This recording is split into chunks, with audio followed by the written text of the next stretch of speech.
आत्ता आपण पुणे मनपाच्या कमला नेहरू हॉस्पिटलमधील जीबीएस वॉर्डमध्ये आलेलो आहोत.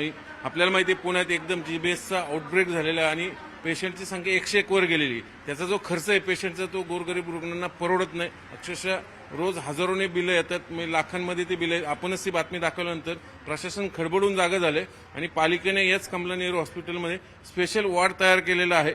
अजून पेशंट जरी आले नसले, हे सगळे नॉर्मल पेशंट आहे, पण पेशंटनी इथं यावं. अगदी त्यांच्यासाठी ऑक्सिजन बेड तयार आहेत, खाली आयसीयू बेड तयार आहेत, ही सगळी सुविधा आहे. न्यूरोसर्जन जरी आता समजा नाही असं बोललं जात असलं तरी पण खाली आयसीयू मध्ये ती न्यूरोसर्जन एक्सपर्ट उपलब्ध असतात, असं आत्ताच आपल्याला मॅडमने सांगितलं. मॅडम, काय काय आपण तयारी केलेली आहे? आपल्या इथे 25 बेड आयसीयू, 25 बेड जेंट्ससाठी, 25 बेड लेडीजसाठी असे वॉर्ड रेडी ठेवलाय आणि 10 ते 15 बेड आयसीयू साठी ठेवलेले आहेत. आणि आता असं बोललं जातं की न्यूरोसर्जनच नाही पालिकेकडे, हॉस्पिटलकडे, मग आपण काय ट्रीटमेंट करणार? आपल्याकडे न्यूरो फिजिशियन जरी कमला नेहरूमध्ये जरी नसले तरी आयसीयू मध्ये अवेलेबल आहेत. सगळे तज्ज्ञ आयसीयू मध्ये अवेलेबल आहेत. मला जरा हे जीबीएस रुग्णांचं कसं सुरुवात होते, कुठून किती दिवसात ट्रीटमेंट, काय जरा प्रेक्षकांना सांगा. दूषित पाण्यातून किंवा खाण्यातून हे इन्फेक्शन होतं. त्याच्यानंतर उलटी, जुलाब असे आजार होतात आणि 2 ते 3 आठवड्यानंतर पायापासून अशक्तपणा चालू होतो. अशी लक्षणं अशक्तपणा चालू होतो आणि मुंग्या येतात. नंतर याचं जर प्रमाण वाढलं, म्हणजे या आजाराचं सिव्हिरिटी वाढली, तर श्वसनास त्रास होणे, पाणी सुद्धा गिळण्यास त्रास होणे असे लक्षणं होतात. आणि जेव्हा हा आजार वाढतो, श्वसनाचा त्रास जर चालू झाला तरच व्हेंटिलेटरची गरज पडते. याला ट्रीटमेंट काय? ओळखायचं कसं? सगळ्यात मी ऐकलं गेला टेस्टच नाही कुठली, फिजिशियन. याच्यासाठी स्पेसिफिक जरी टेस्ट नसली तरी सुद्धा पाठीतलं पाणी काढून, म्हणजे की त्याला CSF स्टडी म्हणतो, तो करतो, किंवा नर्व कंडक्शन स्टडी, अशा तपासण्या होतात. पण क्लिनिकलीच आपण हे डायग्नोस करतो. उपचार पद्धती काय काय? ते इंजेक्शन खूप महागडं आहे, ते आता पालिका मोफत देणार, ते आहे का आपल्याकडे? स्टॉक आहे? IVI जे आपण इंजेक्शन देतो ते आपल्याकडे अवेलेबल आहे. प्लाझ्मा फेरेसिस पण आहे आणि याच्यावर फिजिओथेरपी हा एक उपचार आहे. रुग्णांना काय आवाहन कराल? आपल्याकडे काही रुग्ण काल चौकशी करून गेले, नातेवाईक आहे तर कसे?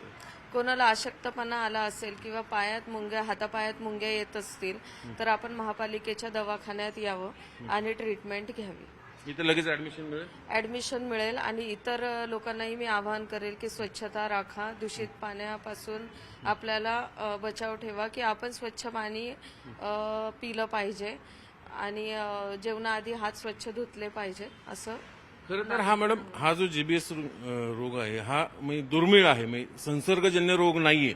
मग तरी कसं काय पुण्यात एवढा आउटब्रेक झाला? काय तुमची स्टडी?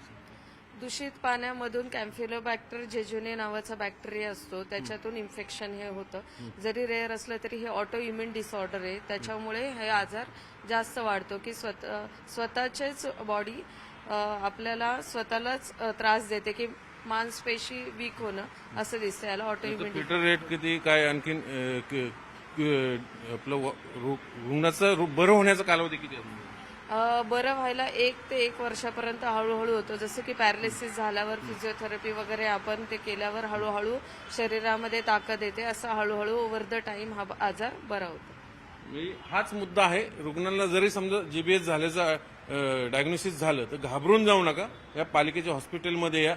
इथं तुम्हाला ऑक्सिजन बेड उपलब्ध आहे, जे इंजेक्शन लागतं ते प्लाझ्मा, ती सगळी सुविधा इथं उपलब्ध आहे, असं पालिकेचे डेप्युटी डीन स्मिता सागडे मॅडमने आपल्याला सांगितलेलं आहे. आशा करूया लवकरात लवकर पेशंट जे आता खासगी हॉस्पिटलमध्ये उपचार घेत आहेत त्यांना तिथली बिलं परवडत नाही, त्यांना त्यातल्या काहींनी इकडे संपर्क साधला, त्यांच्यासाठी इकडे बेड उपलब्ध आहेत, त्यांनी यावं आणि इथं पालिकेमार्फत मोफत उपचार करावेत, जेणेकरून मला जो आर्थिक भार सोसत नाही. कारण त्याला बरं होण्याचा कालावधी खूप मोठा आहे, महिना लागतो, 2 महिने, काही अगदी फिजिओथेरपी घेऊन 6-6 महिने लागतात.